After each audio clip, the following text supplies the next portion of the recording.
Hi friends and welcome back to my channel. Well, has this product been more hyped than almost anything lately? Yeah, from Makeup by Mario, this is his new Surreal Skin Foundation. And I know, I'm so sorry, I've missed you guys a ton. But I told you before Christmas I cannot be counted on around the holidays. Now I know my life is no different than yours with shopping, cleaning, cooking, baking, decorating your house, wrapping your gifts. I did also get to enjoy a cold sore / stress sore on the tip of my nose for Christmas, and we had a blizzard that kept us homebound for 5 days. Luckily, we were completely blessed because we did not lose power, we did not lose heat. We were all together and we had a fridge full of food. We were entirely blessed and lucky for what we went through in the storm.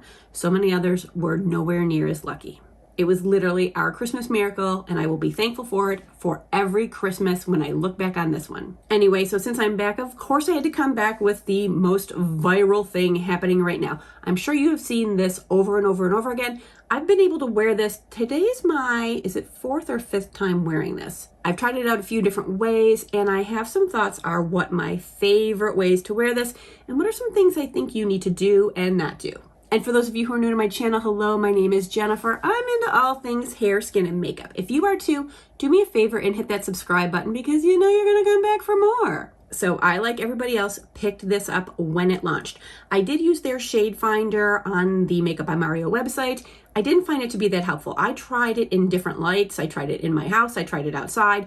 It gave me the shades 4 cool, 5 neutral, and 6 warm. That's all over the place. This is supposed to be a flexible shade range, which is kind of a thing that has been happening recently with foundations, and I appreciate that. I like that whatever tones and undertones you're using can kind of stretch, especially depending on what time of year it is. You know, my skin gets lighter, it gets redder, it sometimes gets a little more freckly. So the shade flexibility is really nice. I did go with 5N because I thought a neutral would be easiest on my skin.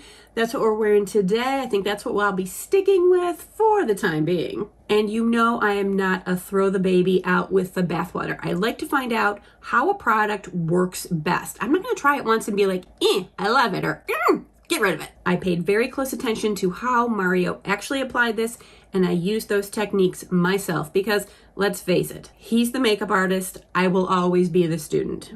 Oh, and did I mention $42, 1 ounce, 30 flexible shades, and it is vegan, cruelty-free, and gluten-free. The claims are that it is breathable, it is luminous, and long wear. It is weird to get luminous and long wear in the same breath, but it's actually been happening more and more recently. So we'll see if I think that is the case with this foundation. And just a little aside, since I haven't seen any of you guys since before Christmas, I want to know what your favorite Christmas gift you received this year was. For me, I received a bunch of really great things.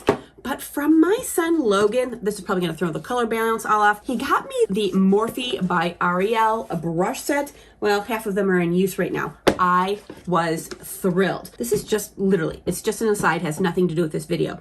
I had seen these brushes launch a long time ago, and I was like, I'm not getting burned by a celebrity / Morphe launch again. I wanted to wait and see what happened. To this day, I still see people using their brushes on Instagram, on YouTube, on TikTok, and that really tells me that these brushes hold up. So because of that, I wished for them, I received them, and if you guys are like at all like kind of trying to decide if you want those brushes, I'm super happy with them so far. I've only been using them for about a week. I've got a lot more time to like break them in and use them, but so far they are special in shape and size and what they do, and I think they're really worth the money. All right, so blah, blah, blah. Let's get on with the application and review. All right, so our starting point is that I have just applied concealer. I'm using from Charlotte Tilbury, the Beautiful Skin Radiant Concealer. I love this. I think it's great, especially for those of us with mature skin, dry under eyes. If you have a little bit of wrinkling, I just think this is so forgiving, so hydrating, so flexible. I think it works perfectly with the Mario. I'm sure he's going to come out with his own concealer, but until that time, I'm going to keep on using this. Now, I have just a little bit of brow powder on. Of course, I have my Tatcha on my lips. I have my skincare on. Normally, I would just I would go right from doing my skincare, come sit down and do this. I was putzing around for about a half hour. So my skincare has really sunk in and basically dried down. I have tried this 3 other times. I did find that I do prefer it going on juicy skin. It just gives a really nice glide. That is one of the things that I really pay attention to when I am trying out makeup, especially. Look at that. It just sits there. It's water-based, but it's thick. She doesn't go anywhere. Back to what I was saying. That's one of the things that I really pay attention to, especially with like makeup launches from creators slash makeup artists, is that I like to pay attention to exactly how they do it. For them, it's second nature. They all have their own signature ways of doing their makeup. Mario loves a very dewy, juicy skin, so he always preps the skin heavily. As a matter of fact, he uses the Augustinus Bader foundation moisturizer, which you are never going to see me use. That shit is bullshit expensive, but that's his deal. He really likes a heavily moisturized face to begin with, and I have found that is really the best way to do it. Now, also, he has the F4 brush that is the launch with this product. And I looked at it closely. It's basically this sort of brush that he uses for the like moving it around. And then the other end is like a domed brush, kind of like my BK Beauty 106 brush. Anything that was kind of domed, he used that for blending. I tried that the first time. I didn't like it. I found it left some streaks. Now, that could have been because of the bristles, although this rarely leaves streaks. So I like using just this on its own. So I do move it around by patting, not a lot of dragging at first, but the blend with this leaves no sort of streaking. It just makes it perfect. So that's one pump, and it, for me, so far, one pump has been plenty for my whole face. As a matter of fact, sometimes I have leftover. Now on me, it's a medium coverage. I don't like full coverage anymore. We have talked about that, especially with like, you know, my aging skin. However, what I really, really like about this is it is buildable. So if you want it to be sheer, you can totally sheer it out. You can add moisturizer to it. You can use your beauty blender, which is great for shearing out foundations. I'm actually gonna use the beauty blender in the end just to kind of blend. But for me, my favorite thing about this is how much work time you have with it. Should I say that's my favorite thing? That's really not my favorite thing, but that's something that I really love about this, is that you can blend and blend and blend until you think it's absolutely perfect. And for me, I like to be able to make sure I have that blend time. I want to be able to really smooth and make sure everything is right. And I don't, you know me, I don't dot all over my face and then get to things as I get to them. I dot one area at a time. But with this foundation, you could probably do that. Now you can see the redness that's left behind from my Rudolph the Red-Nosed slash cold sore slash stress sore. But this has been covering it up really, really nicely. That's really the only thing I really was worried about, the coverage. And it's really nice. Look at, do you see that? Covers really nicely, and I'm not even done blending. And I found with the nose, once you get your blend, don't touch it, leave it be. Now my skin type is, for the most part, normal to dry. It's usually dry this time of year. I use so many hydrating and moisturizing steps in my skincare routine, so I don't really have the actual dryness issue. I have seen some people talk about looks chalky on them, or it just dragged on their skin. If you prep your skin, that really shouldn't be a problem. Now, if you have oily skin, you're gonna wanna use a primer. You just are. You're gonna wanna block your oils from coming through, because this is a very luminous foundation. And on me throughout the day, it does tend to get more and more luminous. So I do like target powder, like underneath my cheek area, definitely in the center of my forehead, my nose, around the sides of my nose, you know, the areas where we get mostly oily, or at least where I get mostly oily. And what's nice, because, you know, I do have skin of a certain age, being able to use powders has actually been really, really helpful.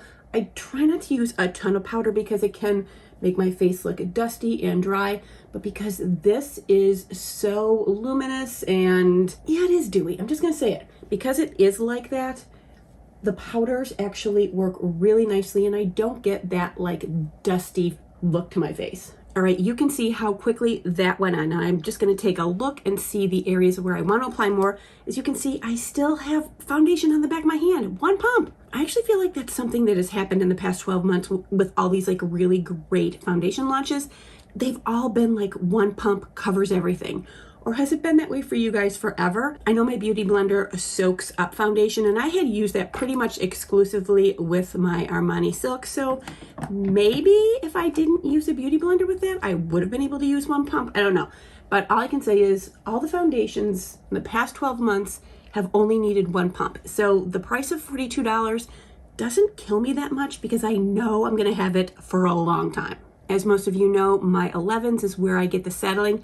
I still get some settling with that. That's just how it's gonna be. It's almost impossible to find any sort of foundation that will just glide over your wrinkles and make them disappear. I don't need that to happen. Well, it's more about technique, as a matter of fact. So I will, of course, go over it with my beauty blender just to pick up any extra product, but it also just smooths it all out to make sure it's all even. My nose, I give a very gentle pass to because I just don't want to mess that up. That's the one area where if foundation's going to wear off on me first, it's going to be my nose, it's going to be my chin. Supposedly, this is not supposed to oxidize. I have not had any oxidization, is that the big word, in my 3 times of using this. I am using the neutral shade 5N. And here again, with the lights, I don't know how it's going to look for you guys. I don't think 5N is a 100% perfect match for me, but it's pretty damn good, especially once my whole face is on. As a matter of fact, when I walked into Sephora, someone said to me, "Oh, have you tried the new Makeup by Mario?" I'm like, "I'm wearing it right now. What do you think of the shade?" And she was like, "It looks perfect. Under these awful lights, it looks perfect." So you know when someone from Sephora is complimenting the way your face looks, you know it's working. Now, do you see how nicely that foundation and concealer blended? I love these two together. I still have a little bit of brightness from the concealer, but I just think they work really nicely together. And still a little bit left. I guess the main takeaways that I want you guys to remember is that the shades are flexible. So even though it told me, well, I bought the 5N, it told me I could use the 6W or the 4 Cool. That's quite a range, giving me like all different. I mean, I get the 4, 5, or 6, but using cool, warm, or neutral, that's why I had to go with the neutral. I didn't trust myself. As a matter of fact, ever since the House Labs one, where they do their like coloring the same way MAC does, and it's like backwards, cool and warmer, it was so confusing. I don't know if that's how he does this. So neutral is where I stayed. Now, I know that there's been a lot of talk about the mica, that you can actually see it in the bottle. It's easier to see in the darker shades, but I still can see it in here. I don't see mica on my face. So I don't really know why it's in here because I just don't see glitter, sparkle, anything like that. I just see like the dewy, the illumination that this is what he wants from his product. So I'm fine with the mica in there. What business is it of mine how he actually formulated it? Of course, you know I love the squalane, the grapeseed oil, and the sunflower oil. They're all very moisturizing, which is one of the reasons why this stays so luminous, because you got really good skincare ingredients in there that are going to moisturize and hydrate your skin. The one thing that I'm a little bit like, is the moisture grip technology that they say this has. It's supposed to hydrate your skin for 12 hours. My skin does stay nicely feeling for a long time. Matter of fact, I think the longest time I wore this makeup was yesterday, and I want to say I had it on for, it was probably 11 hours yesterday. It still looked nice. I was getting a little patchy around my nose. That's just how that goes. So is it a long wear? If you take care of it and you really, spot powder and all that, I also use a setting spray. So doing those things for me helps make it last longer. So yeah, I guess you can get 12 hours out of it. All right, I'm going to finish up the face and I will be right back.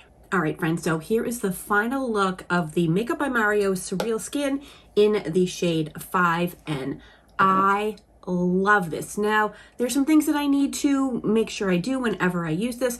I actually overworked my nose a little bit and it started to come off. So I think I'm gonna have to start and use a primer on my nose just to make that stick better. I don't have oily skin. It's very moisturized, very hydrated. So this moves around really nicely. Now, if I were to get oily, say if I was even going to use this in the summer, I would probably use some sort of like shine control, pore minimizing, pore filling, that sort of situation. But it has to be of a water-based variety because this is a water-based foundation. There is some dimethicone in here, but it's farther down on the list. So I think a water-based primer is really going to be what you need. Now, like I said, I love this. I'm not trying to get you to buy it. I just want you to understand what the ups and downs are of it. You can add it more to really make it full coverage, not my jam. You can shear it out to make it a little more sheer, obviously. I'm medium coverage. I think the shade is a pretty good match. They are flexible, but I really like this. I find that it is comfortable on the skin. I don't feel like, ugh, I want to get it off my face. I think it has a really good wear time to it. Do I want to take it to 12 hours? Probably not. But if I do all the right foundations to get it to stay put with powder and primer and the right moisturizers, I can get 12 hours out of it. You do have a little bit of working time. It doesn't dry down immediately when you put on your face. Thank God, I can't stand that. And I think overall the finish is really pretty. Now it will start to get dewier throughout the day. I do have powder on. I did set it with my, where the heck is it? Charlotte Tilbury Airbrush Flawless. If ever I have powders on my face, I definitely set with this just to kind of take away the powderiness, but still, you know, help things stay intact longer. But I will absolutely get shinier as the day goes on. Is that controllable? Of course it is. Just a little bit of powder, and I mean a little bit of powder just to the areas. I don't mind my cheeks getting shiny. I actually, well, you know me, I love using creams and liquids on my cheeks. I like for them to be a little more glowy and juicy looking. So just going in the areas where there's shine with the tiniest bit of powder to take it down is all I need to do. So for those of you in the back who did not hear me, make sure you pay attention to your skin type. Pay attention to what Mario does, his techniques, using a flatter brush like this for application. And then you can use something like this one here that's domed for moving it around. That's not my preferred method. I like using this one for all of it. Actually, this one here, they're the same. And absolutely using the Beauty Blender just to, you know, blend, pat everything in gently. I'm not moving makeup around. I'm just patting it to make sure everything is smooth, seamless, cohesive. I find the biggest challenge for me is getting the right shade. And using their online thing was all right for me. Going in store, you know, that's my preferred method. So shade 5N. And I did buy it at Sephora, so if I didn't like it, I could absolutely return or exchange. Now, of course, there's the caveat of I have no idea what these lights do, what I'm going to look like until I actually take this footage and start editing it. But in real life, I like it very much. I want to know what you guys are seeing, though, so let me know in the comments below what your thoughts are. Do you think I should go for the 4 Cool shade? Let's face it, the next time in Sephora, I probably will just color match and ask them to really find the perfect shade to go with my neck. This may not be perfect right now. It's probably gonna be a little more perfect come close to summer. Actually, the way it's looking in these lights, I'm looking a little more yellow. And I have seen people talk about that the shade range seems to be more yellow. I feel like the color, some people have said it oxidizes. I don't wanna say I feel like it oxidizes. I feel like the color just kind of becomes better as I wear it, which has never been the case of an oxidizing formula for me. Oxidization usually gets it like a little more orange, a little darker. That's not what seems to happen with this for me. It actually just seems to become more one with my skin. But like I said, I have no stake in whether you buy this or not. I'm just telling you what I think of it. All right, you guys, so that is it for today with me and Makeup by Mario's Surreal Skin Foundation. I am so glad to be back. I have missed you guys a ton. This video is probably going to be a little shaky because I feel a little out of practice. But I'm so happy to be back with you guys, and I will see you, of course, in my next video. So as always, I want to thank you so much for being with me, and I'll see you real soon. Mwah.